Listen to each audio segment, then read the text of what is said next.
2024 के लोकसभा चुनाव का वक्त जैसे जैसे नजदीक आता जा रहा है, वैसे वैसे केंद्र में बैठी मोदी सरकार की मुश्किलें बढ़ती हुई नजर आ रही हैं।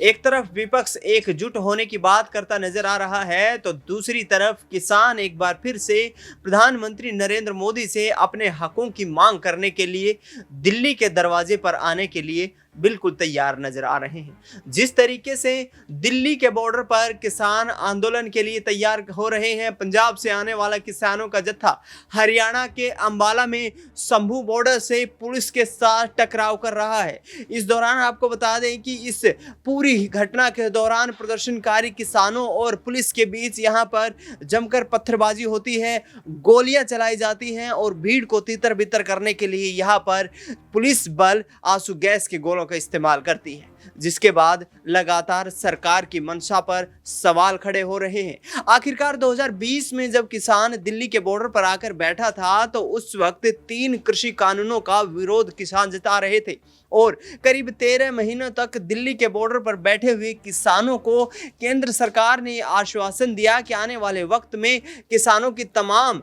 मांग जो है उनको पूरी किया जाएगा और इस पर केंद्र सरकार योजनाएं बनाने वाली है।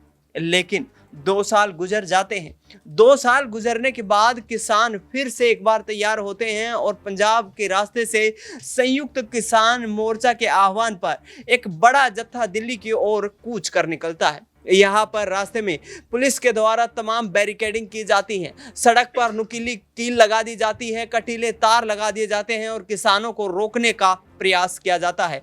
किसान नेताओं का साफ तौर पर कहना है कि संसद में कानून बनता है और संसद के बाहर जाकर हम अपनी मांगों के लिए धरना देने वाले हैं। लेकिन क्या मोदी सरकार इस पूरे घटनाक्रम का सामना करने के लिए तैयार नजर नहीं आ रही है? इस पर सबसे बड़ा सवाल खड़ा हो जाता है। नमस्कार, आप देख रहे हैं नेक्स्ट 9 न्यूज। हमारे खास कार्यक्रम रंग बदलती राजनीति में आपका स्वागत है। न्यूज रूम में इस वक्त मेरी मौजूदगी है। तमाम सहयोगियों से जानने की कोशिश करेंगे कि आखिरकार क्या मोदी सरकार किसानों से किए गए वायदों में विफल हो रही है। पहला सवाल रहेगा अक्सर जो स्थिति बनती हुई नजर आ रही है, शंभू बॉर्डर पर गोलियां चल रही हैं, आंसू गैस के गोले दागे जा रहे हैं किसानों पर, क्या यहां पर मोदी सरकार नाकाम दिखाई दे रही है? देखिए, वाक़ई में जो चीज़ें, जो दृश्य यहाँ पर सामने आ रहे हैं, वो वाक़ई में चिंताजनक है, क्योंकि जिस तरीके से यहाँ देखा जा रहा है कि आंसू गैस के गोले दागे जा रहे हैं, कहने के सवाल खड़े होते हैं सरकार की मंशा पर भी। लेकिन दूसरी ओर से जहाँ यहाँ पर ये भी देखा जा रहा है कि आखिर में कौन लोग हैं, फिर ये बात निकल के आ रही है, फिर ये एकदम अभी आप ये देखिए, आंदोलन भी शुरू नहीं हुआ है। अगर आंदोलन की स्थिति बनती है, अगर किसानों को लगता है कि आंदोलन की ज़रूरत है, एक बार फिर से आंदोलन खड़े करने की ज़रूरत है, आंदोलन करके सरकार को चेताने की ज़रूरत है कि आपको सरकार तक पहुँचाने वाले हम हैं, वो मुकाम तक अभी किसान पहुँचे नहीं है, केवल अपने घरों से निकले हैं। लेकिन उस किसानों के बीच में आखिर कौन वे लोग हैं जिन्होंने यह पथराव शुरू कर दिया? आखिर कौन वे लोग हैं यहाँ पर जो हथियारों के साथ पहुंचे? ये भी चीजें निकल के सामने। आखिर कौन वे लोग हैं? यहाँ एक पत्रकार को यहाँ ऑन कैमरा गोली लगने की खबर सामने आई है, उसमें दृश्य भी देखे गए और ये चीज भी देखी गई कि जब पत्रकार को गोली लगी, वो किसानों के खेमे में खड़ा था। ऐसे में क्या ये बात वाकई में निकल के आती है कि किसानों को जरिया बना करके असामाजिक तत्व पहले से इस मामले में शामिल हो गए हैं? जिस तरीके से पहले यहाँ पर किसान आंदोलन हुआ था, उसको कमजोर करने की कोशिश की गई, उस पर भी सवाल उठाए गए थे कि क्या किसान आंदोलन को जरिया बनाकर क्या सामाजिक तत्व उसमें घुस गए हैं? तो ये भी चीजें निकल के सामने आ रही है। दृश्य ये भी आ रहे हैं जहां पर हमने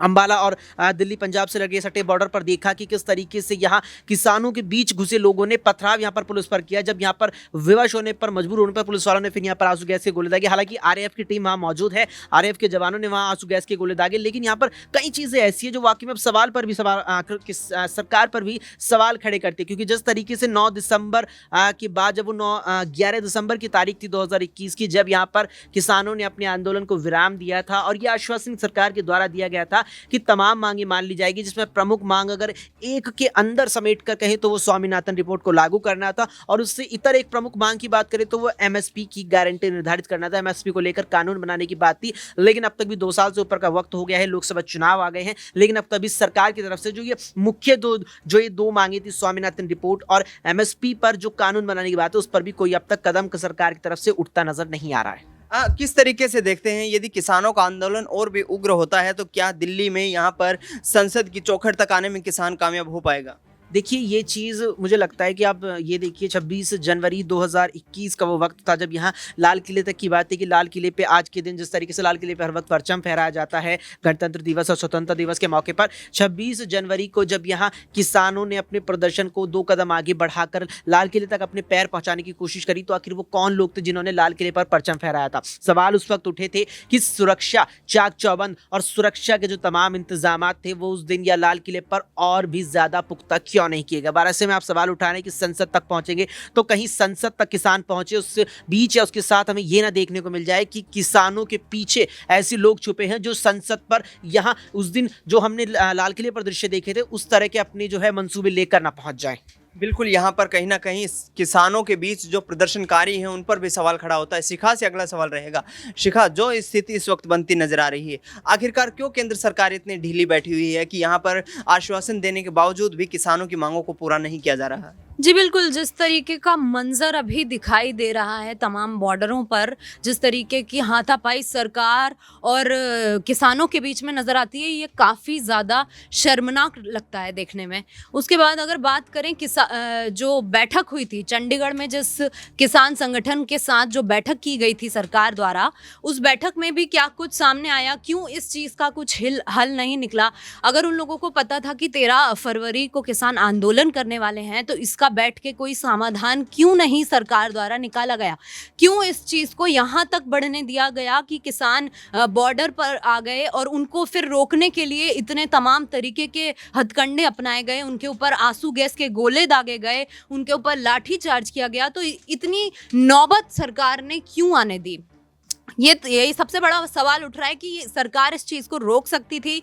जो भी किसान की मांगे हैं एमएसपी को लेकर, पेंशन को लेकर, इन सभी चीज़ों को लेकर किसान जो भी मांगे कर रहे हैं, इस बारे में प्रशासन को, सरकार को कुछ ना कुछ कड़े कदम पहले से उठा के रखने चाहिए थे। बिल्कुल, यहाँ पर कहीं ना कहीं सरकार की मंशा पर ही अब सवाल खड़े होते नजर आ रहे हैं, क्योंकि देश के किसानों का कहना है कि इस देश में आखिरकार किसान ही एक ऐसा तबका बचा है जिसकी स्थिति बद से बदतर होती जा रही है। नेहा से छोटा सा सवाल रहेगा। नेहा, जो स्थिति इस वक्त बन रही है, शंभू बॉर्डर पर गोलियां चलने की बात सामने आ रही हैं, तस्वीरें, आंसू गैस के गोले छोड़े जा रहे हैं, क्यों सरकार रोकना चाहती है? दिल्ली तक अपनी मांग पूरा करने के लिए क्यों नहीं आने दिया जाता है? देखिए, यहाँ पर ये पहली बार नहीं है, आपने इससे पहले भी देखा होगा दिनेश, जब 2021 में जब किसान आंदोलन का फर्स्ट पार्ट यहाँ पर मैं कहना चाहूँगी शुरू हुआ था, तो अब यहाँ देखा गया था कि काफ़ी लंबे समय से किसान यहाँ पर जितने भी बॉर्डर हैं दिल्ली के, उन पर बैठे हुए थे। और यहाँ आप देखिए कि भरी सर्दी में रात भर वो उन बॉर्डर्स पर बैठे रहते थे, सड़कों पर बैठे रहते थे। लेकिन तब बात यहाँ पर ये हुई थी कि जो एमएसपी वाला जिक्र था उसको दबा दिया गया था मोदी सरकार की तरफ से। यहाँ पर देश के प्रधानमंत्री मोदी ने खुद एक अपने भाषण में देते हुए कहा था कि जो 3 काले कानून हैं मैं उनको यहाँ वापस लेता हूँ। ऐसा यहाँ पर देखिए जानकारी सामने आई थी। लेकिन अब फिर से कहीं ना कहीं जो किसान है वे अपनी कुछ मांगे हैं उनको यहाँ पूरा करवाना चाहते हैं। लेकिन सवाल यहाँ पर यह है कि आखिरकार यहाँ पर केंद्र सरकार इन मांगों को पूरा करने में पीछे क्यों हट रही है?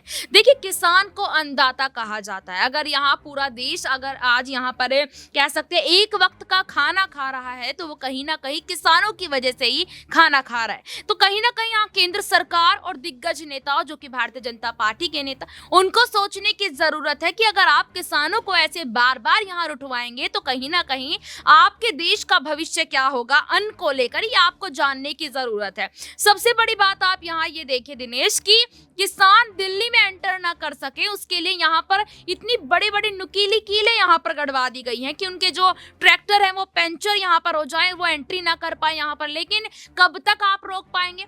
अगर यहाँ पर मैं ये कहना चाहूंगी कि अगर सारे किसान इकट्ठे हो जाते हैं तो यहाँ पर दिल्ली के जितना भी पुलिस प्रशासन है, कानून व्यवस्था है, सब ढीली होती नजर आएगी। ये जान लेना चाहिए केंद्र सरकार को यहाँ पर कि अगर एक बार फिर से पहली बार की तरह सारे किसान अगर इकट्ठे हो जाएंगे तो कहीं ना कहीं यहाँ पर पुलिस प्रशासन भी कहीं ना कहीं ढीला होता हुआ नजर आएगा। वो तो देखिए कुछ नियम है, कायदे कानून है, इसलिए यहाँ पर किसान जो है यहाँ बढ़कर काम नहीं कर रहे हैं, वो कायदे कानून के अनुसार हट कर बैठे हैं अभी।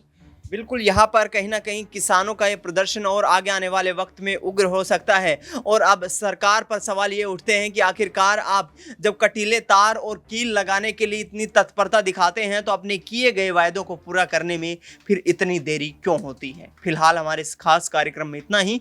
देश दुनिया की तमाम बड़ी खबरों के लिए आप देखते रहिए नेक्स्ट 9 न्यूज़।